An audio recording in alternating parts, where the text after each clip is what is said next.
بسم الله الرحمن الرحيم ألف لام ميم أحسب الناس أن يتركوا أن يقولوا آمنا وهم لا يفتنون ولقد فتنا الذين من قبلهم فليعلمن الله الذين صدقوا وليعلمن الكاذبين أم حسب الذين يعملون السيئات أن يسبقونا ساء ما يحكمون من كان يرجو لقاء الله فإن أجل الله لآت وهو السميع العليم ومن جاهد فإنما يجاهد لنفسه إن الله لغني عن العالمين والذين آمنوا وعملوا الصالحات لنكفرن عنهم سيئاتهم ولنجزينهم أحسن الذي كانوا يعملون ووصينا الإنسان بوالديه حسنا وإن جاهداك لتشرك بي ما ليس لك به علم فلا تطعهما إلي مرجعكم فأنبئكم بما كنتم تعملون والذين آمنوا وعملوا الصالحات لندخلنهم في الصالحين ومن الناس من يقول آمنا بالله فإذا أوذي في الله جعل فتنة الناس كعذاب الله ولئن جاء نصر من ربك ليقولن إنا كنا معكم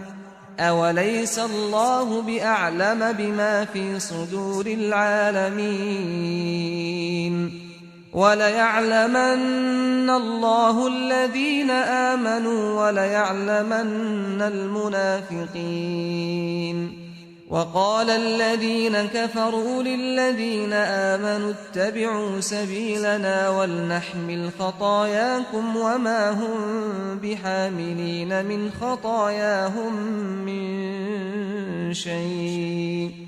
إنهم لكاذبون وليحملن أثقالهم وأثقالا مع أثقالهم وليسألن يوم القيامة عما كانوا يفترون ولقد أرسلنا نوحا إلى قومه فلبث فيهم ألف سنة إلا 50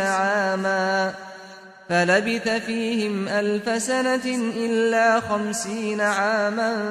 فأخذهم الطوفان وهم ظالمون فأنجيناه وأصحاب السفينة وجعلناها آية للعالمين وإبراهيم إذ قال لقومه اعبدوا الله واتقوه ذلكم خير لكم إن كنتم تعلمون إنما تعبدون من دون الله أوثانا وتخلقون إفكا إن الذين تعبدون من دون الله لا يملكون لكم رزقا فابتغوا عند الله الرزق واعبدوه واشكروا له إليه ترجعون وإن تكذبوا فقد كذب من قبلكم وما على الرسول إلا البلاغ المبين أولم يروا كيف يبدئ الله الخلق ثم يعيده إن ذلك على الله يسير قل سيروا في الأرض فانظروا كيف بدأ الخلق ثم الله ينشئ النشأة الآخرة إن الله على كل شيء قدير يعذب من يشاء ويرحم من يشاء وإليه تقلبون وما أنتم بمعجزين في الأرض ولا في السماء وما لكم من دون الله من ولي ولا نصير والذين كفروا بآيات الله ولقائه أولئك يئسوا من رحمتي وأولئك لهم عذاب أليم فما كان جواب قومه إلا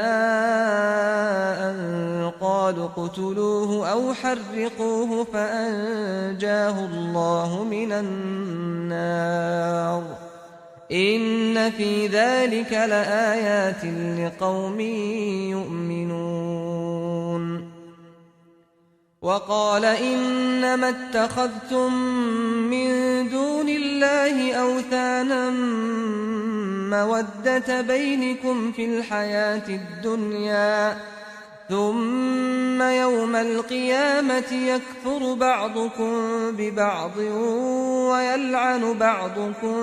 بعضا ومأواكم النار وما لكم من ناصرين فآمن له لوط وقال إني مهاجر إلى ربي إنه هو العزيز الحكيم ووهبنا له إسحاق ويعقوب وجعلنا في ذريته النبوة والكتاب وآتيناه أجره في الدنيا وإنه في الآخرة لمن الصالحين ولوطا إذ قال لقومه إنكم لتأتون الفاحشة ما سبقكم بها من أحد من العالمين أئنكم لتأتون الرجال وتقطعون السبيل وتأتون في ناديكم المنكر فما كان جواب قومه إلا أن قالوا ائتنا بعذاب الله إن كنت من الصادقين قال رب انصرني على القوم المفسدين ولما جاءت رسلنا إبراهيم بالبشرى قالوا إنا مهلكو أهل هذه القرية إن أهلها كانوا ظالمين قال إن فيها لوطا قالوا نحن أعلم بمن فيها لننجينه وأهله إلا امرأته كانت من الغابرين ولما أن جاءت رسلنا لوطا سيء بهم وضاق بهم ذرعا وقالوا لا تخف ولا تحزن إنا منجوك وأهلك إلا امرأتك كانت من الغابرين إنا منزلون على أهل هذه القرية رجزا من السماء بما كانوا يفسقون ولقد تركنا منها آية بينة لقوم يعقلون وإلى مدين أخاهم شعيبا فقال يا قوم اعبدوا الله وارجوا اليوم الآخر ولا تعثوا في الأرض مفسدين فكذبوه فأخذتهم الرجفة فأصبحوا في دارهم جاثمين وعادا وثمود وقد تبين لكم من مساكنهم وزين لهم الشيطان أعمالهم فصدهم عن السبيل وكانوا مستبصرين وقارون وفرعون وهامان ولقد جاءهم موسى بالبينات فاستكبروا في الأرض وما كانوا سابقين فكلا أخذنا بذنبه فمنهم من أرسلنا عليه حاصبا ومنهم من أخذته الصيحة ومنهم من خسفنا به الأرض ومنهم من أغرقنا وما كان الله ليظلمهم ولكن كانوا أنفسهم يظلمون مثل الذين اتخذوا من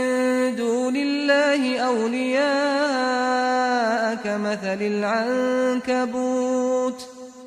كمثل العنكبوت اتخذت بيتا وإن أوهن البيوت لبيت العنكبوت لو كانوا يعلمون إن الله يعلم ما يدعون من دونه من شيء وهو العزيز الحكيم وتلك الأمثال نضربها للناس وما يعقلها إلا العالمون خلق الله السماوات والأرض بالحق إن في ذلك لآية للمؤمنين أتل ما أوحي إليك من الكتاب وأقم الصلاة إن الصلاة تنهى عن الفحشاء والمنكر ولذكر الله أكبر والله يعلم ما تصنعون ولا تجادلوا أهل الكتاب إلا بالتي هي أحسن إلا الذين ظلموا منهم وقولوا آمنا بالذي أنزل إلينا وأنزل إليكم وإلهنا وإلهكم واحد ونحن له مسلمون وكذلك أنزلنا إليك الكتاب فالذين آتيناهم الكتاب يؤمنون به ومن هؤلاء من يؤمن به وما يجحد بآياتنا إلا الكافرون وما كنت تتلو من قبله من كتاب ولا تخطه بيمينك إذا لارتاب المبطلون بل هو آيات بينات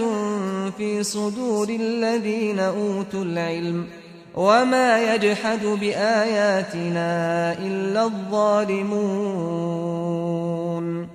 وقالوا لولا أنزل عليه آيات من ربه قل إنما الآيات عند عند الله وإنما أنا نذير مبين أولم يكفهم أنا أنزلنا عليك الكتاب يتلى عليهم إن في ذلك لرحمة وذكرى لقوم يؤمنون قل كفى بالله بيني وبينكم شهيدا يعلم ما في السماوات والأرض والذين آمنوا بالباطل وكفروا بالله أولئك هم الخاسرون ويستعجلونك بالعذاب ولولا أجل مسمى لجاءهم العذاب وليأتينهم بغتة وهم لا يشعرون يستعجلونك بالعذاب وإن جهنم لمحيطة بالكافرين يوم يغشاهم العذاب من فوقهم ومن تحت أرجلهم ويقول ذوقوا ما كنتم تعملون يا عبادي الذين آمنوا إن أرضي واسعة فإياي فاعبدون كل نفس ذائقة الموت ثم إلينا ترجعون والذين آمنوا وعملوا الصالحات لنبوئنهم من الجنة غرفا تجري من تحتها الأنهار خالدين فيها نعم أجر العاملين الذين صبروا وعلى ربهم يتوكلون وكأين من دابة لا تحمل رزقها الله يرزقها وإياكم وهو السميع العليم ولئن سألتهم من خلق السماوات والأرض وسخر الشمس والقمر ليقولن الله فأنى يؤفكون الله يبسط الرزق لمن يشاء من عباده ويقدر له إن الله بكل شيء عليم ولئن سألتهم من نزل من السماء ماء فأحيا به الأرض من بعد موتها ليقولن الله قل الحمد لله بل أكثرهم لا يعقلون وما هذه الحياة الدنيا إلا لهو ولعب وإن الدار الآخرة لهي الحيوان لو كانوا يعلمون فإذا ركبوا في الفلك دعوا الله مخلصين له الدين فلما نجاهم إلى البر إذا هم يشركون ليكفروا بما آتيناهم وليتمتعوا فسوف يعلمون أولم يروا أنا جعلنا حرما آمنا ويتخطف الناس من حولهم أفبالباطل يؤمنون وبنعمة الله يكفرون ومن أظلم ممن افترى على الله كذبا أو كذب بالحق لما جاءه أليس في جهنم مثوى للكافرين والذين جاهدوا فينا لنهدينهم سبلنا وإن الله لمع المحسنين